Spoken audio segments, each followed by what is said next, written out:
ओशो कहते हैं कि तुम्हारा पुनर्जन्म नहीं होता, लेकिन शारीरिक मृत्यु के बाद भी मन रहता है और उसी मन का पुनर्जन्म होता है। तो इस पर थोड़ा प्रकाश डालें। और इसी तरीके का सवाल कृष्ण कुमार तमिलनाडु से पूछ रहे हैं, 27 साल के हैं। उनका सवाल है कि आचार्य जी, आप कहते हैं कि मृत्यु के बाद कुछ भी नहीं होता, मरते ही सब कहानी खत्म, ना कोई पुनर्जन्म, ना कोई भूत प्रेत। तो आचार्य जी, शंका ये है कि फिर मुक्ति की इतनी चिंता क्यों?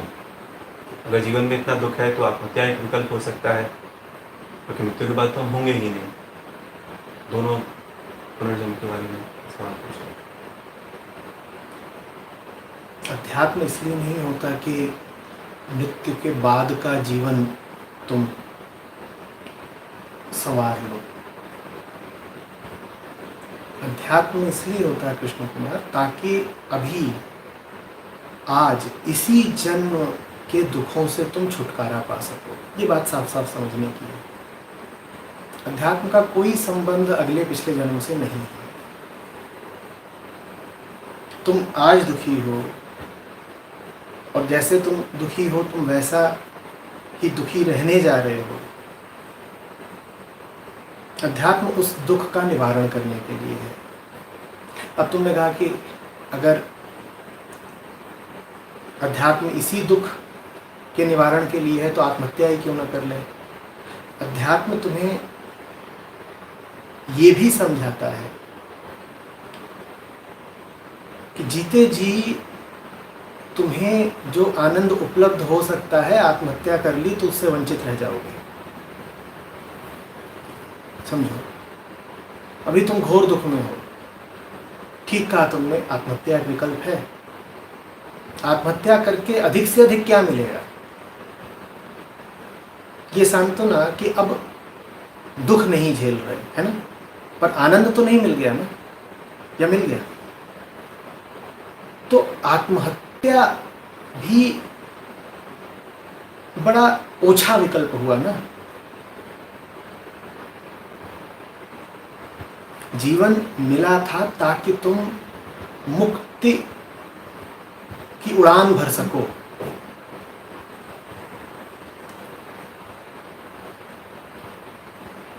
आत्महत्या ने तो उस उड़ान की पूरी संभावना ही खत्म कर दी।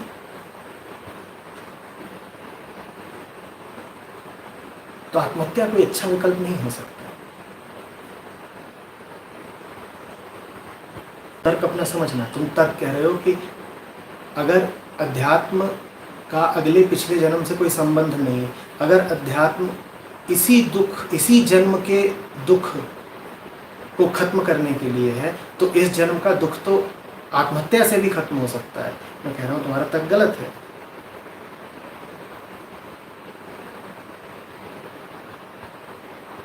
आत्महत्या दुख से मुक्ति पाने का बड़ा सतही तरीका है।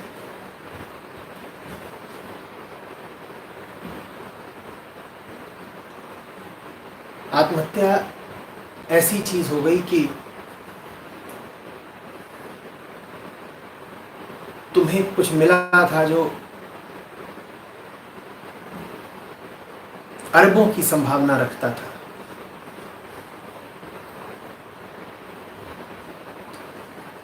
और वो तुमसे संभाला नहीं गया, तो उसे तुम कहीं कचरा पेटी में फेंक आए।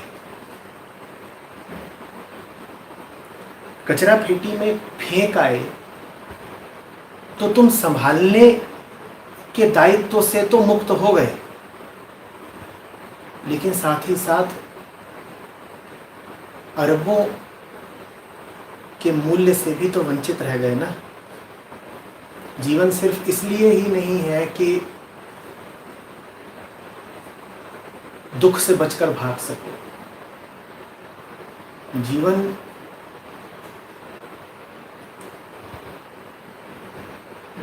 इसलिए भी है कि दुख सुख के पार मुक्ति की उड़ान भर सको। जीवन इसलिए भी है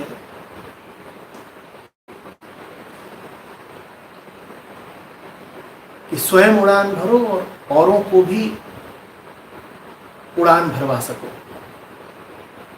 आत्महत्या तो ये सब संभावनाएं ही खत्म कर देती है।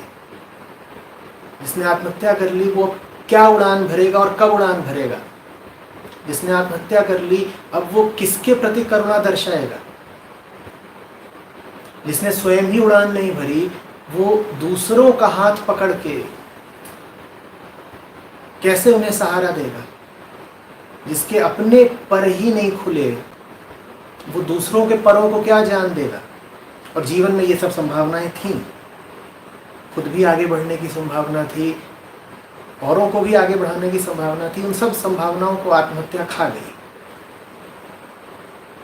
तो इसलिए आत्महत्या अध्यात्म का विकल्प नहीं हो सकती। ठीक है? ये मैंने शायद प्रश्न का जो दूसरा हिस्सा था उसको संबोधित किया। जी। पहला क्या था? पहला सवाल मंटू पूछ रहे हैं कि ओशो कहते हैं कि मन रहता है, शरीर का की मृत्यु होती है। और मैं कहता हूँ कि सारी कहानी खत्म हो जाए।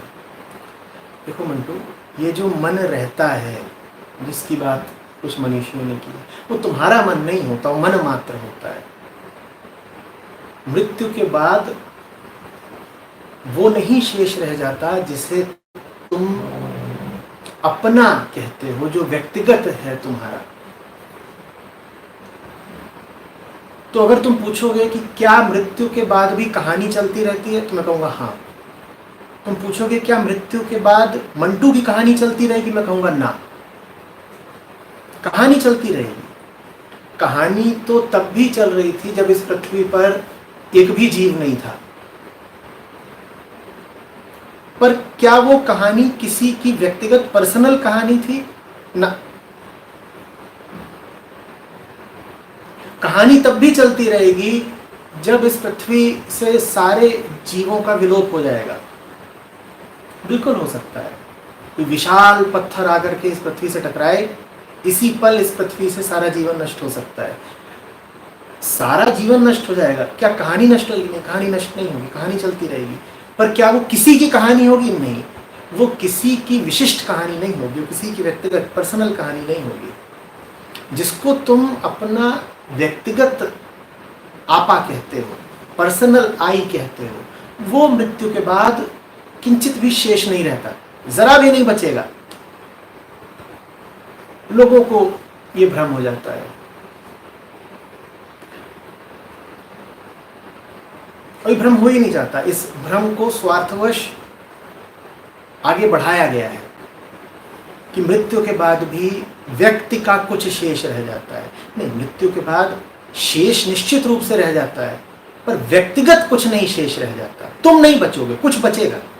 जो बचेगा वो तुम्हारा नहीं होगा। आज तुम जैसे हो, आज तुम अपने आप को जैसा और जितना जानते हो, वो सब मृत्यु के साथ नष्ट हो जाएगा। पर क्या सब कुछ नष्ट हो जाएगा? नहीं, सब कुछ नहीं नष्ट होगा। जिसका जन्म हुआ है वही नष्ट होगा। वो जिसका जन्म ही नहीं हुआ था, वो जो तुम्हारे जन्म से पूर्व भी था, वो बचा रहेगा जन्म के बाद भी।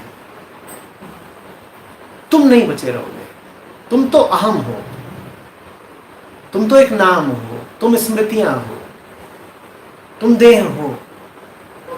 इसका क्या बचा रहना है? इसका कुछ नहीं बचा रहना। आत्मा बची रहेगी, प्रकृति का खेल चलता रहेगा। ये तुमसे पहले भी थे, ये तुम्हारे बाद भी है। आत्मा निर्वैयक्तिक होती है। आत्मा तुम्हारी तो है नहीं कि तुम्हारी बची रहेगी। आत्मा तो निराकार अनंत सत्य है, वो किसी की नहीं होती। आत्मा का व्यक्ति से कोई लेना ही देना नहीं। वो पहले भी थी, वो अभी भी है, वो आगे भी है। समय भी खत्म हो गया, ब्रह्मांड ही नहीं, समय भी खत्म हो गया। आत्मा तो तब भी है। जिसका न ब्रह्मांड से कोई लेना देना है, न विश्व से कोई लेना देना है, न समय न प्रकृति से कोई लेना देना है, उसका नाम आत्मा है। वो तो है, बची रहेगी। इसके अलावा प्रकृति का खेल चलता रहेगा। अहम वृत्ति बची रहेगी। वही अहम वृत्ति आज मंटू बनकर प्रकट हुई थी, कल कुछ और बनकर प्रकट होगी। वही अहम वृत्ति एक पशु में भी होती है। वही अहम वृत्ति समस्त चैतन्य जीवधारियों में होती है, वो रहेगी। आज वो एक रूप में प्रकट हुई है, कल दूसरे रूप में प्रकट होगी। ऐसे समझ लो, आत्मा आकाश है, ठीक, आकाश।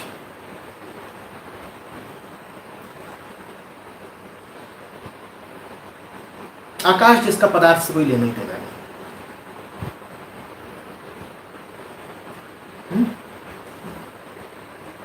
वो निरपेक्ष रहता है, वो अस्पर्शित रहता है।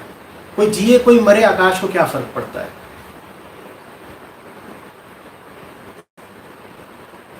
प्रकृति पदार्थ है, अनंत पदार्थ है, तो प्रकृति को मान लो जैसे समुद्र है।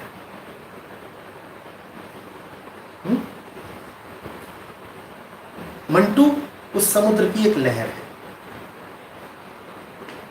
ठीक है। लहर उठी, लहर गिरी, मंटू का जन्म हुआ, मंटू की मृत्यु हुई। सागर शेष रह गया ना, हाँ, मतलब प्रकृति शेष रह गई। और आकाश भी शेष रह गया ना, माने आत्मा शेष रह गई। अब ये जो प्रकृति का सागर है, इससे दूसरी लहर उठेगी, पर उस दूसरी लहर का नाम मंटू थोड़ी है। हाँ, उस दूसरी लहर में भी सब तत्व वही होंगे जो मंटू नामक पिछली लहर में थे। मंटू नामक पिछली लहर में जो तत्व थे वो सब वापस लौटकर समुद्र में चले गए। अगली लहर जो उठेगी उसमें भी वही तत्व होंगे जो मंटू की लहर में थे, पर उस दूसरी लहर का नाम मंटू नहीं होगा। उस दूसरी लहर का पिछली लहर से कोई नाता नहीं होगा। हाँ, इन दोनों ही लहरों का समुद्र से नाता है। तो अगर पुनर्जन्म हुआ भी है तो पिछली लहर का नहीं हुआ है, समुद्र का पुनर्जन्म हुआ है। मंटू का कोई अगला पिछला जन्म नहीं है। समुद्र के अनंत जन्म है। पर तुम कहो कि मंटू का, व्यक्ति का पुनर्जन्म होता है, तो व्यक्ति का कोई पुनर्जन्म नहीं होता। क्या पुनर्जन्म होता है? हाँ, पुनर्जन्म होता है। क्या व्यक्ति का पुनर्जन्म होता है? नहीं, व्यक्ति का पुनर्जन्म नहीं होता। ये बात साफ साफ समझ लो। तुम सोचते हो पुनर्जन्म का मतलब होता है मंटू का ही पुनर्जन्म हो जाएगा। नहीं, मंटू का नहीं पुनर्जन्म होगा, सागर का पुनर्जन्म होगा। लहर तो बस एक बार आती है, एक ही बार रहती है और फिर चली जाती है, दोबारा नहीं उठना उसको। कोई लहर दोबारा उठते देखी है? तो इसमें दो तीन तरह की भ्रांतियां हैं। पहली बात तो जो लोग कहते हैं कि आत्मा का पुनर्जन्म होता है, आत्मा आकाश है, उसका तो समुद्र से भी कोई लेना देना नहीं। एक दिन ऐसा आ सकता है कि समुद्र भी ना बचे, एक दिन ऐसा आएगा कि प्रकृति भी मिट जाएगी। आत्मा तो तब भी है। तो आत्मा का कभी जन्म ही नहीं हुआ तो पुनर्जन्म क्या होगा? आत्मा का तो कभी पहला ही जन्म नहीं हुआ, दूसरा जन्म क्या होगा भाई? और पुनर्जन्म होने के लिए आवश्यक है कि मृत्यु हुई हो। आत्मा का न पहला जन्म हुआ न पहली मृत्यु हुई, तो पुनर्जन्म कैसे हो जाना है?